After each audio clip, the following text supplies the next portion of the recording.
Latsaka ankaterena ny firenena sahirana ny fokon'olona tsy voafehin'ny mpitondra fanjakana intsony ny fahamana ny olana misy ka mialalipaka ny fantrana.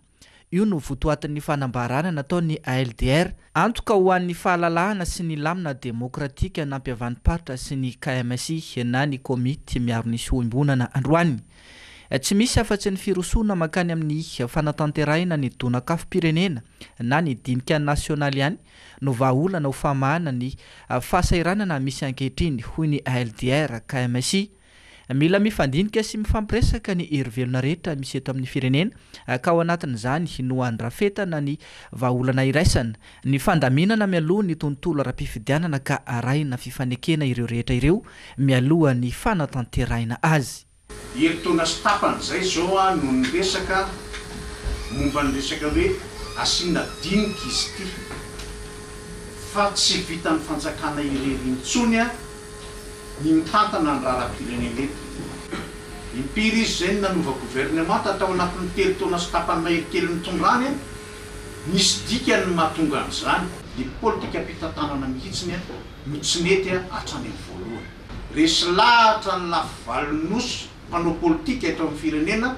fa ilaina io dinika fitonan-doha-pirenena io. Ny firariana fotsiny dia mbola mba tsy hipolisatra intsony indray le fanjakana na hipolisatra koa ny avy any amin'ny fanoerana. Misoroka zay ny zavatra rehetra asoroana fa efa hitanay fandoalika ny ranombary dia anariny tsika ka io fanarenana io dia miainga amin'io dinika ny mpanao politika io. Ninona orakoraka mety hitranga eto amin'ny firenena hatreto dia tsy maintsy afara amina fifidianana io na oelana maingana dia zay dingana tsy maintsy lalovana amin'izay dia zay mieritreritra fa tsy maintsy misy fifanekena ifanaovan'ny rehetra ao mialohan' zay fifidianana zay fa tsisy fifidianana azo atao intsony eto raha tsy misy karazana convention aloha. Zay zany no hitanay azy ka io convention io misoroka raha mandrika io convention io misoroka fifantsitahana isan-karazany fampitehan-javatra sy araka ny voalaza mety eo. Efa maro ireo nangataka ny rosona amin'ny fitonan-doha-pirenena saingy tsy mbola nahitam-baliny tamin'ny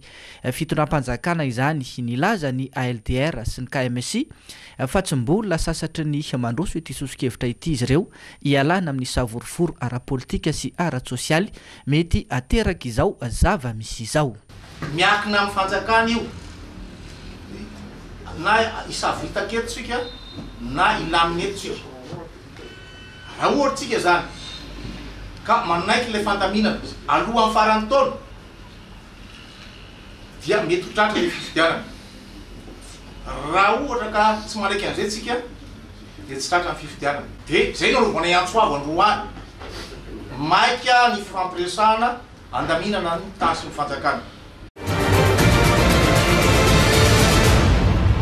Amparefo ary ampitombony fantra ny vahoaka malagasy ny fiakaran'ny veditsolika miopapana hoy ireo firaisamonim-pirenena araka ny fanambarana nataon'izy ireo. Mitsipaka marindrano ny fanambarana fa vokatry ny fifampiresahana tamin'ny piatsehatra indrindra ny firaisamonim-pirenena roy ny 7 Jolay lasa teo ny fanapahan-kevitra hanondrotana miopapana ny vidin'ny solika ny hetsika roy. Heverin'izy ireo fa ny tombontsoa ny mpitondra sy ny mpandraraha momba ny solika ihany no voaro ary nomendanja tao anatin'izay fampiakarana ny vidin'ny solika izay fa tsy ny an'ny vahoaka malagasy. Ny fampidinika tamin'ny foloan'ny repoblika ny hetsika roy ny sabotsy 7 Jolay roapolo sy roa arivo mba hanehoana ny fahavelononana ifametanana sy fiara-iasa amin'ny raharam-pirenena. Mampalahelo anefa fa tsy nahazo na tsy nomena anjara fitenenana ny solitenany roy izay fivondrona ny firaisamonim-pirenena lehibe indrindra ary tsy afaka naneho hevitra na izany aza dia heverinay fa tsara nisy ny fifanakaloza-kevitra satria nisy ireo petsehitra afaka nomena afaka nameny fomba fijery ka dia isorana ny fandavatena isokatra nataon'ny mpitondra. Tsy pahanay marindrano ny filazana fa vokatry ny fampiresahana tamin'ny petsehitra indrindra ny firaisamonim-pirenena roy tamin'ny 7 Jolay ny fanapahan-kevitra ampisonitra miompapana ny vidin'ny solika.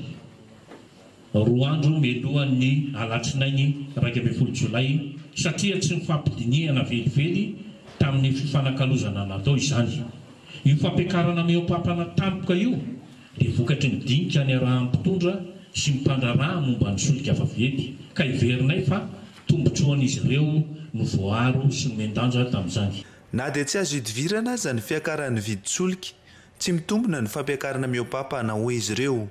Noho izany dia tokony hotohizana hatrany ny fisokafana sy ny fifanakalozana amin'ny sehatra rehetra ho fitatiavana vahaolana. Isan'ny sosokevitra narosin'izy ireo ny anenana ny tombotsoa sy trahany mpiasa mpanjakana. Na tsy azo hidivirana aza ny fiakarana dia tsy mitombona ny fampiakarana meopampana natao satria mbola ambany raha ampitahaina any amin'ny firenen-kafa satria ny vahoaka malagasy dia efa tena sahirana, gisitra sy mahantra mihoatra ny vahoaka amin'ny firenen-kafa ka ahoana no fomba azakatsika ny fanondrotana meopampana toy ny any amin'ny firenen-kafa. Aoka tsy ny vahoaka malagasy efa sahirana rery no hiafy sy baby ny vokatry ny fitabozabozana tamin'ny fandraisana fanapahan-kevitra sy fitantanana tsy mahomby fa mitaka izay ny anaovana politika pitsitrina eo amin'ny fandaniana ataon'ny mpitondra ahenao ary atsaro avy hatrany daholo ireo tombotsoa manokana hialabon'ny mpitondra ambony toy ny tampikarama isatsokajiny, ny fampiasana fiara maro ho an'ny mpitondra iray, ireo fiara raitra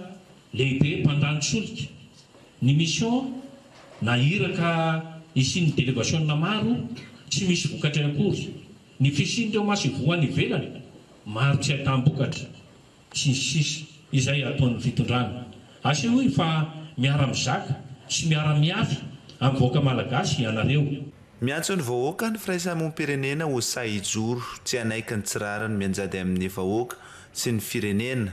Nefa kosa vahoaka endry sy matotra ary ampilaminana ny fanehoana izao fa tsy anaty korotana ary koa tsy hanimba ireo fanana iombonana sy fotodrafitra samiorina indrindra ny hitrandraka tsy ara-dalàna ny arena voajanahary. Tsy manaiky intsony ny hisy ny korontana eto amin'ny firenena ny TRMDM na ny vovona ny tena rodobe ny mpanohitra miaro ny demokrasia. Manamafy izy ireo fa tokony hotandrovana ny fitoniana amin'izao vanim-potoana sarotra lalovan'ny firenena izao manoloana ny olana raha-toekarenina sedrainy izao tontolo izao. Misy ny ezaka ataon'ny mpitondra fanjakana amin'ny fanamaivanana ny vesatra teraka izany krizy iraisam-pirenena izany fa ny malagasy ihany koa dia tokony ametraka ho ambony ny soatoavana maha-malagasy isorohana ny savorovoro ho ny fanon-kevitry ny TRMDM. Tokony hiandry vanim-potoana ny fifidianana ihany koa ny mpanao politika fa tsy hanararaotra ka handrivotra ny fahasairanana efa misy izay mety hitarika makany amin'ny savorovoro ho hiatrany ny TRMDM. Aminay dia zao tsy fotoana amin'ny fanakorontanana intsony zao ka hiverena amin'ny fanjakana indray zéro na hiverena ny firenena ity zéro indray. Ataovy rehefa ny liste électorale, natao ny liste rehefa ny liste électorale tsy nentina natrika izy. Avy indray izy hoe tena ataovy ny lalàna momba lalam-pifidianana. Lalam-pifidianana izy ihany nefa nefa teo nanohany zavatra io. Zao indray izy zao mitaky concertation nationale aminay tsy tokony isy an'izany concertation nationale izany fa firaisakina ho any amin'ny fanavotam-pirenena zao ary firaisakina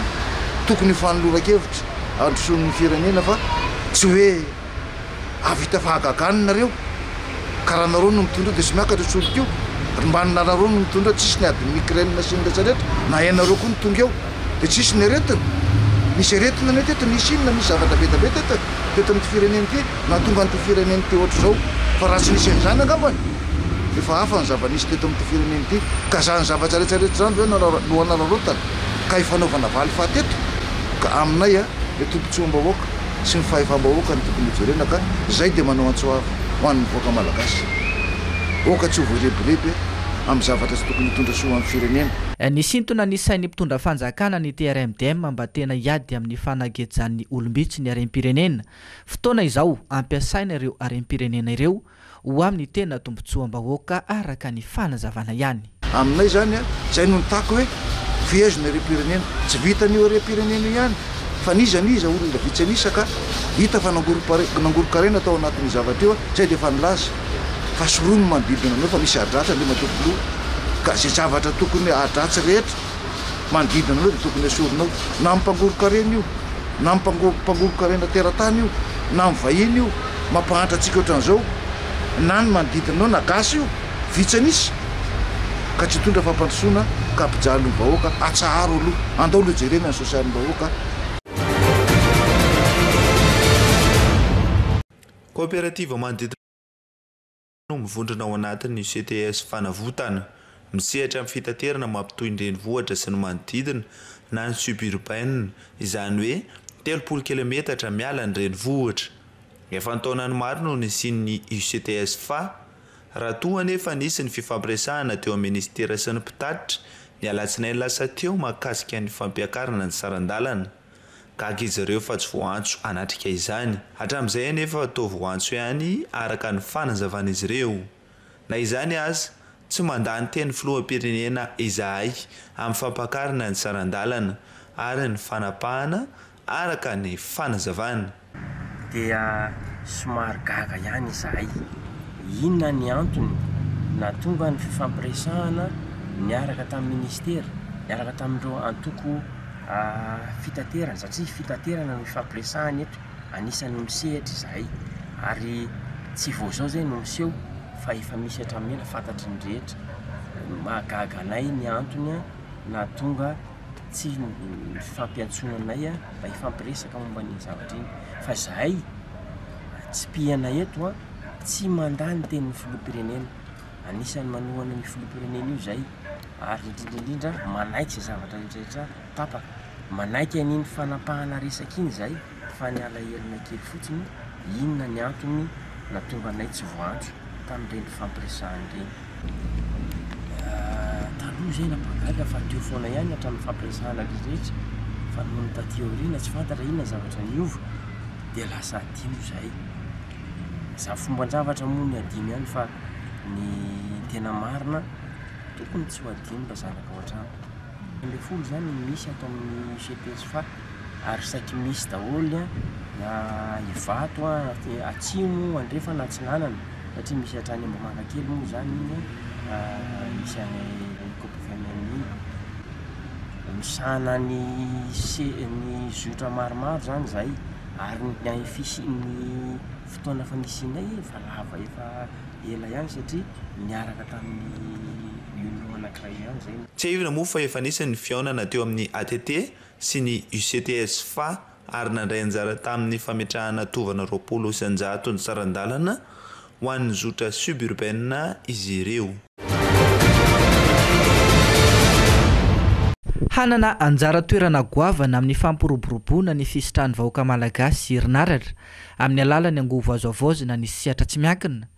Roa taona tao aorian'ny fanomanana ny tetikasa dia nampafantarina tamin'ny fomba ofisialy omaly ateny vato ny fampandehanana ny tetikasa fametrahana ny rafitra rabola ho fanohanana ny sehatry ny angovo. Transformer le système financier pour soutenir le développement des solutions énergétiques durables par le biais d'une société assistante technique et des capitaux d'investissement à Madagascar. Mitentana $7 hatreto ny teti-bola efa voahomana ho amin'izany ao anatin'ny tanjon'ny fampandrosoana lovain-jafy na ny ODD. Teti-bola avy amin'ny CDG Fund novatsiny ny firenena mikambana ampandehanana ny tetikasa fampiroboroboana ny fampisitrahana angovo azavozina ho an'ny tontolo ambanivohitra. Natokana manontolo ho an'ny sehatra tsy miankina ny fitantanana ity tetikasa ity ka orinasa lehibe misy roa, orinasa vao niforona misy 520 izay tantanana tanora ary olona manodidina 7 alina no ifandrimbona anatanteraka izany tetikasa izany. C'était un projet très compétitif parce que Madagascar est ressorti parmi les 10 programmes qui ont été retenus par ce fonds sur plus de 100 projets compétitifs dans le monde.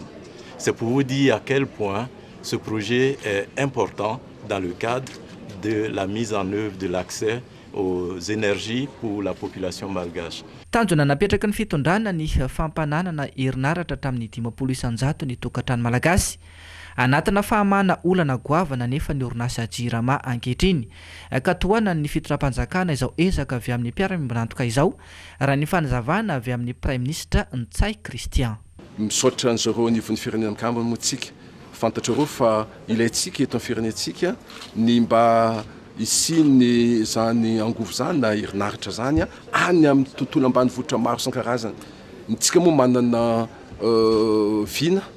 mba ho 500 ny malagasy dia hisitraka an'izany angovo azo avaozina zany eto amin'ny firenentsika ka zay ataoko hoe initiative rehetrarehetra mifanoja amin'izany dia toanan'ny fanjakana manontolo zany. Vita tanteraka ny andrana tamin'ny fanitarana ny tobo-pamokarana herinaratra avy amin'ny masoandro ao Ambatolampy. Raha toa ka 20 megawatt ny vokatra novokarina teo an-toerana teo aloha, ny ampy 20 megawatt indray izany amin'izao fotoana izao. Izany hoe tafiakatra 70 megawatt ny herinaratra vokarin'ity tobo ity. Hanampy ny famatsiana herinaratra amin'ny tambazotra iraisana Antananarivo moa ny herinaratra vokarina eto amin'ity tobo famokarana herinaratra Ambatolampy ity. Ary verina hitondra fanatsarana eo amin'ny famatsiana herinaratra izany. Efa nisy ny phase initiale sa 20 megawatt crête ary nanaovana extension na nitarina zany le izy 20 megawatt crête de plus miaraka amin'ny 5 mégawattheure de batterie mba ahafahana manao lissage ny production zany hoe mba ahafahana mistabiliser tsara ny production zany hoe mety tsara kokoa zany le herinaratra azo avy eo sy tonga tsirairay any atokantrany olona mba tsy hisy coupure na fatapahana be na varie be ny tension. Fifanarana tamin'ny fanjakana sy ny jirama ary ny orinasa permis monanto tamin'ny taona 2024 moa no nahafahana nanao izao fanitarana izao. Fitaovana avolenta avokoa no ampiasaina ao an-toerana ary ahitana bateria ahafahana mitahiry herinaratra toa ny fampiasa amin'ireo firenena mandroso ho fisorohana ny fahatapahan-jiro. Araky ny hitantsika zao moa zany dia misy teknôlôjia vaovao zany netiny zareo izay nasiana ireny karazana fitahiry rizana herinaratra reny na hoe bateria zany mba ahatonga ny famokarana herinaratra ho marindrano ho stabiliser satria iaratsika malala fa mifaritra izay misy antony mpanosy reto zao aty Ambatolampy dia maloka ny andro ka indraindray rehefa maloka tampoka ny andro rehefa mibaliky iny masoandro dia maloka ny andro dia misy zany fikorotana ny famatsiana herinaratra indraindray dia reny mahatapaka mahatonga fatapahana. Dia zay zany natonga an'zareo manao an'ireny bateria reny teknôlôjia vaovao io izay hita any amin'ny tany mandroso rehetrarehetra zany dia ny tanjonay koa zany efa hita zao fa tsy nofinofo tsony zany hoe afaka asiana bateria ny ireny tambazotra fitsinjarana herinaratra reny mba histabilisena azy dia manentana any mpanateraka teknisianina ny jirama mba handinika koa an'io vahaolana io. Izany hoe raha ohatra ka jiketsika zany hoe azo atao ve ahoana ny vidiny raha asiana an'ireny bateria ohatra ny hitany amin'ny tany mandroso reny koa any amin'ireny faritra ahitana fatapahany jiro matetika reny mba ahafahana miady amin'ny tsy délestage zany fa le coupure fatapahan-jiro matetika raha ohatra ka misy ny fikorotana na perturbation na réseau na le fréquence somary technique le izy mialatsiny fa ny tsaratsoana zany rehefa asiana bateria ohatra antsika ny tokantrano zany misy ny atao hoe onduleur misy bateria reny dia reny onduleur reny zany rehefa tapaka ny jiro dia mbola mahatazona eo amin'ny atsasakady ny adiny ray eo arakaraka ny tanjaky ny bateria dia ny tambazotra fisinjarana ny herinaratra koa azo atao an'izany asiana bateria anaty vata lehibe zao. Isan'ireo tobo-pamokarana herinaratra azo avy amin'ny angovo azo avaozina lehibe indrindra eto amin'ny ranomason'be Indiana ary aty Afrika Atsinana moa ity tobo-pamokarana herinaratra ao Ambatolampy ity. Mitsidika izany moa ny filohan'ny filan-kevim-pitantanana ny jirama tamin'ity herinandro ity. Nanatanteraka etsika foarany Tantsany commune ambanivohitra Kiangara district Anankazobe Omaly sy Androany. Etsika vaovao tao aorian'ny vanim-potoana ny fibohana ho fanangana indray ny toe-karen'ny commune nampahafantarana ny vokatry ny tantsaha sy ireo olana sedraina tsy ahafahan'ny mponina mivoatra raha ny nambarany ben'ny tanàna ny commune ambanivohitra Kiangara. Commune Manakarena Ikiangara mivelona amin'ny fambolena sy ny fiompiana ny 800 ny mponina ao aminy betsaka ny vokatra miakatra saingy ny tsy fandriam-pahalemana sy ny lalana ratsy amoahana ny vokatra ireo no tena olana ho an'ny tantsaha antom-pisiny izao foara izao ny fampafantarana ny zava-misy istonana ny sainy mpitondra fanjakana hitodika amin'ny famahana sy ny fametrahana vahaolana mifandraiky amin'izany tena hisy ny fampandrosoana miainga aveny fotony raha ikakara manokana zany dia mazava ho azy fa ny vokabary aloha raha ny statistika nay farany zany zao dia mety mahavokatra hiatrany amin'ny 500 taonina ankoatran'izay angamba dia ataoko hoe ny voly madinika toy ny voly mangahazo sy ny katsaka ihany koa dia anisan'ny zavatra ngezabe zany ety aminay zany ataoko hoe voly faharoa manaraka ny voly vary roapatelo ny faritra Analamanga ny fivelarany distrika Anankazobe mamokatra avokoa ireo commune ao aminy mitovy anefa ny olan'izy ireo dia ny lalan-dratsy sy ahafana mamoaka ny vokatra sy ny olany tsy fandriam-pahalemana napetraka ny etsika foara taka izao ho fampafantarana ny zava-misy ary ezana ny hisiny etsika taka izao avokoa manerana ny commune raha nambarany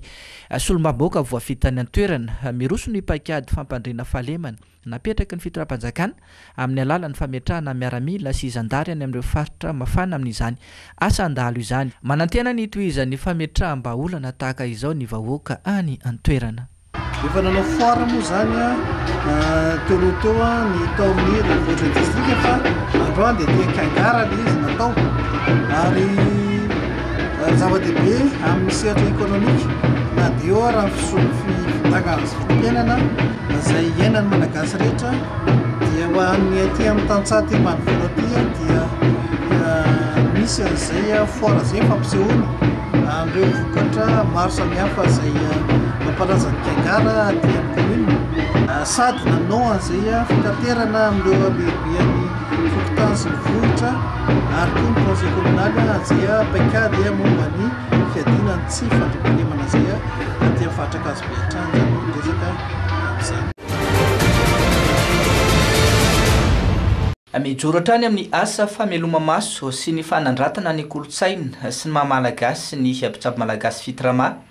misy hatrany ny fanatsarana hoentina eo amin'ny sehatra ny asa misy azy ireo ary tsy mitsahatra manitatra ireo fitoerana manerana ny nosy ihany koa ny fitrama amin'izao fotoana izao raha ny nambarany filompanorona ny mpitsabo malagasy fitrama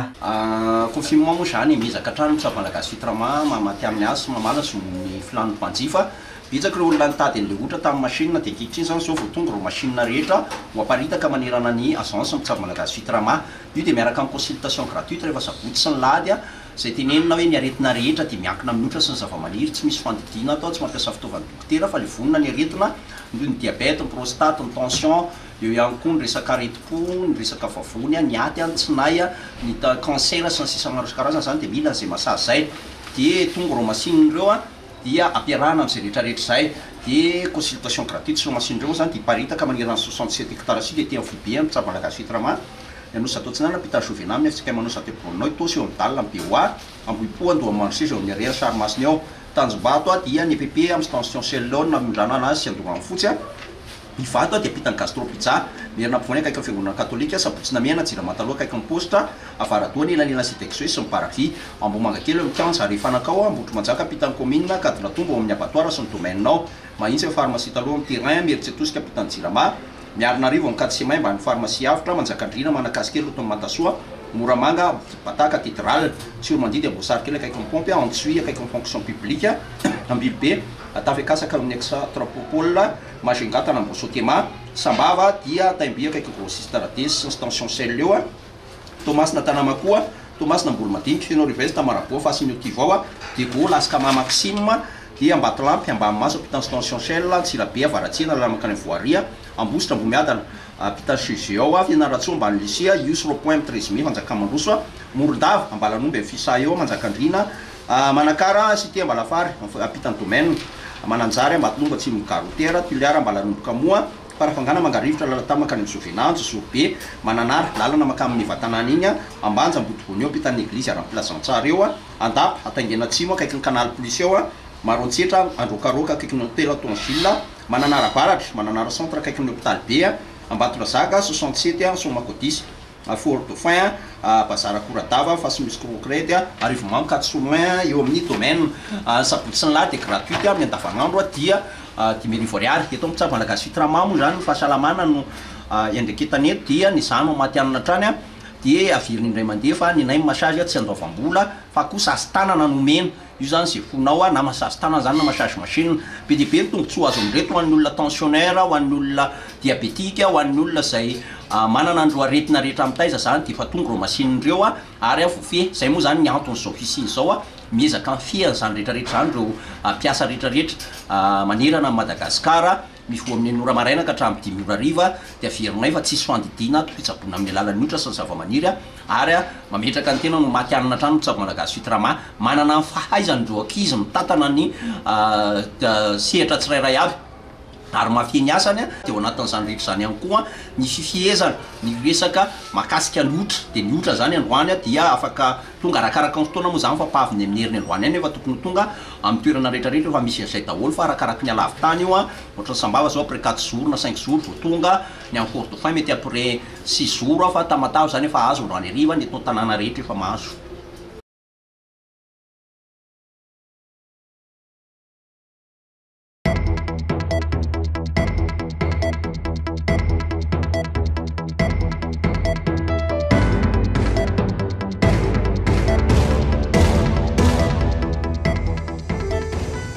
Ny hita tao am-pejiny Tony Rakoto tao amin'ny vaovao farany fil d'info officialy. Zotra mpikambana ao amin'ny FMA, zotra 194 163 192. Ampiakatra ny sarandalana ho valonjato ariary. Manaiky izahay amin'izany sarandalana izany ho anareo. Fa saingy kosa raha misy resevera misivana mpandeha na bus mandingana re tsy mety mitondra olona nefa malalaka dia mifankahita sika. Rehefa ianareo reo no vo dia manaiky izahay fa rehefa izay mpanjifa no mijaly noho ny fitiavan-tenanareo dia tsy hitanareo. Zany FMA zany zao tsy mba miteny akory amin'ny fampijaliana ataon'ireo bus ireo eny amin'ny fahasankirana Anosizato, Apaska 67 hectares Andranomena, Mozole rehefa ariva amin'ny fanosehana mpandeha tsy hiditra ao anatin'ny bus sy tsy hijanona eny amin'ny are misy milahatra fa aleo mandingana are ay misy an'izany FMA izany ihany kay fa rehefa misy mpandeha mijaly dia miafinareo. Bruno Eugène nanambara tamin'ny fanehoan-keviny tsy problème zany na ho ataonareo arivo ariary ary ny frais fa raha zany no mbola bahanana eo amin'ny varavarana sy mbola antanotaniana hoe makaiza ianao dia mbola dinganina amin'ny are fa hoe briky dia ahita raharaha ianareo. Le 194 tiny tena sofera sy resevera tena ratsy toetra mihitsy. Io kosa ivoangy.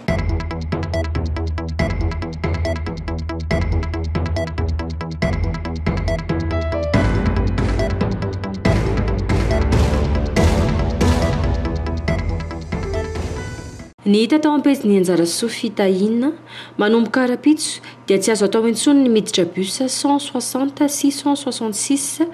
efa miala ny terminus ao Antanimena sy Akatso fa mahavoasa azy. Rehefa maneno ny kiririka ialan'ny bus eo amin'ny terminus dia tsy misy olona afaka miditra intsony ny fiara miaingy eny amin'ny are manaraka indray vao afaka mandray olona. Efa inefatra no namaky fa tsy mety voaraiko mihitsy ny afatra hoy Jean-Luc. Misy fetra ny lera sy ny minuta hijanonany eo fa raha ny sitrapon'izy ireo no andrasana dia ho ariva ny andro vao mialy izy ho kosa i Armanga.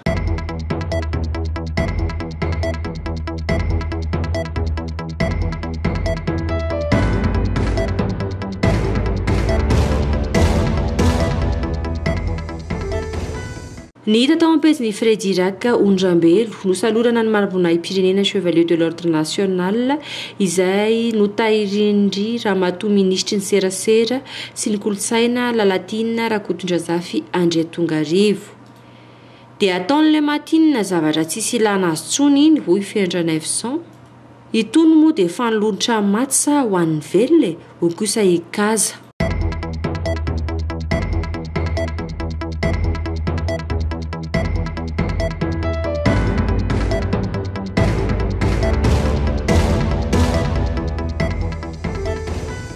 Ny hita tao am-pejy ny vaovao farany fil d'info ofisialy.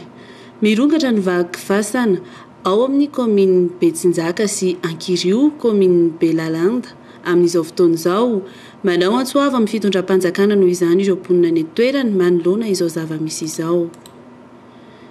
Velona matahotra izy anapaka ny vola eny an-tsena, matahotra izy angalatra fa hoe misy pakatova, maty mbola tsy mandram-piadanana ihany fa mbola misy mangalatra indray ny taolapaty, fa mivoatra makaiza reto itany ty hoy nambarany sandratra, tsy maha indray milaza hoe ny mahagaga amin'ny oalatra taolana sy taova, maso, zaza varira sy ny sisy io dia misy olona efa tratra ihany, fa toa tsy fantatra mihitsy hoe iza ary ilay grand poisson mividina maniraka azy ireny.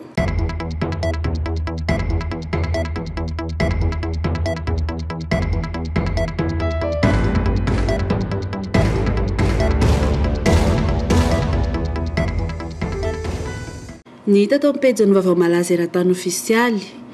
Nandravarava indray ny afo tao Portugal vokatry ny canicule sy rivotra.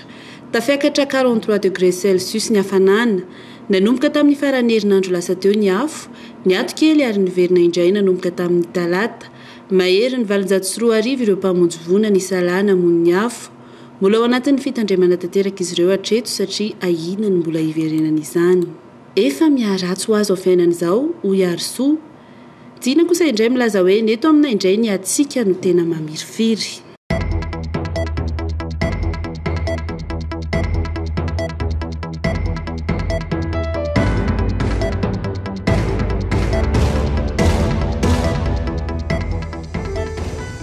Ny hita tao am-pejy ny vaovao malaza eran-tany ofisialy.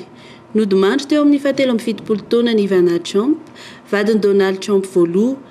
Tao amin'ny efitrano ny tao manantanina izy no hita faty omaly 14 Jolay. Tsy misy resaka vony fa fahafatesana tsotra ny azy, hoy ny manam-pahefana tena toerana. Ny vadiny taona 7 sy 700 ary nisaraka tamin'ny 2 sy 700 izy roa ary niteraka 3. Maty miada ny rendry gasy kely a. Mahazo ny fanjakana lanitra foana reny na tiany lahy na tsy tiany lahy, hoy ny nambarany Arsan. Odilon kosa indray milaza hoe mandria am-piadanana.